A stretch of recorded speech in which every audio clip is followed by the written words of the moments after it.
Alright guys, here we are. Couldn't wait to get back in the same servo and do another top up just to see how many litres per 100 k's we get again. Only 300 k's on the 310 k's on the tank, so we'll get out there and fill it up. Same pump, and we'll see what happens with the KO2s. Look, I don't know, I think it's the same pump. It was pump number 4 last time, wasn't it? Anyway, we should be nearly there. Let's see what happens. We'll give it a few clicks like last time, and we'll do a calculation. It's about to click soon, any second.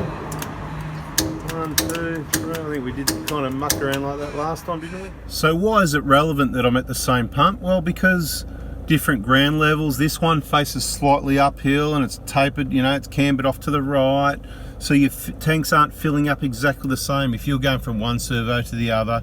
So this test is going to be so consistent. Have you done your mathematics yet? Yes, it's 38 divided by 310, which gives you 12.2 litres per 100 k's. How consistent is that?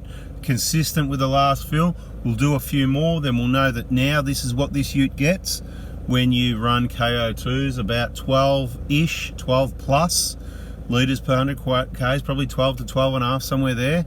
We can do some longer term testing, and after 6 months I'll let you know what it's settled in at based on averages. Now, remembering the previous tyres, you know what, we were getting 11, no more than an 11 and a half, you know, 11 most of the time, 11, 11.2, 11, you know, 11, 11, 11.2, 11.3, 11 and a half, 11, 11, you know, and then we had that weird fill just before we changed the tyres, 12.3. Like I said, I can't explain that one, but every other fill has been consistent. So to me, we're using 1 to 1.5 litres per 100 more with the KO2s on the Hilux, which is very light with the 4-speed auto. We know that the tyres make a difference on the other vehicles, and I think the more power and torque you've got, the less it makes a difference. It's kind of very similar. I'm going to go off topic with some information here. It's kind of very similar to, okay, so if you've got a 4-cylinder engine, say a 4-cylinder, say you've got a Camry, and by the way, lots of people should probably have Camrys.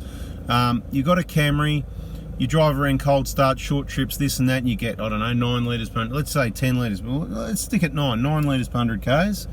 And then you get out on the highway and you still get 9 litres per 100 k's. Why isn't it any better? Because you've only got 4-cylinder power. You've got more wind resistance travelling at speed, which requires more horsepower.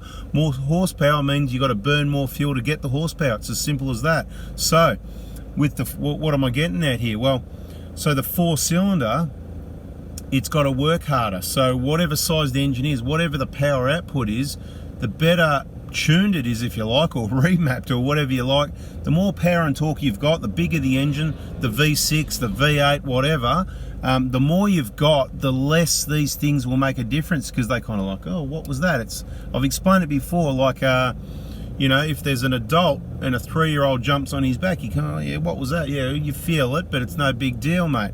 If a 3-year-old jumps on a 3-year-old's back, it's like, bang, they go tumbling to the ground. Well, something in between, obviously, but you get what I mean. The smaller engine has to work so much harder when it starts towing, when it's got bigger tyres, when it's just got all-terrain tyres that are the same size, that, you know, heavier and less rolling resistance.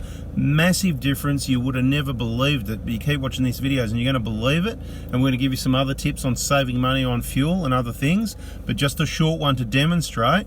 And what do we do now? Yeah, we get in there and press the button, hold it, reset trip A, catch on the next one. That's a video. You know, if you liked it, smash the like button, subscribe, turn the bell on, catch ya. Bloody KO2s are getting expensive. Oh, and I just want to have, to be clear, to save any confusion, 11 to 11.5 litres per 100 k's was on the Cooper AT3s, whatever, that were on the vehicle when we got it. It never went under 11. It never went higher than 11.5 until that weird fill. Not in months and months. Anyway, then we put the road tyres on. Don't forget about that in case you missed the video. We got 10.6 litres per 100 k's consistently over 3 tanks. I'm not sure how many we videoed, but 3 tanks, 10.6.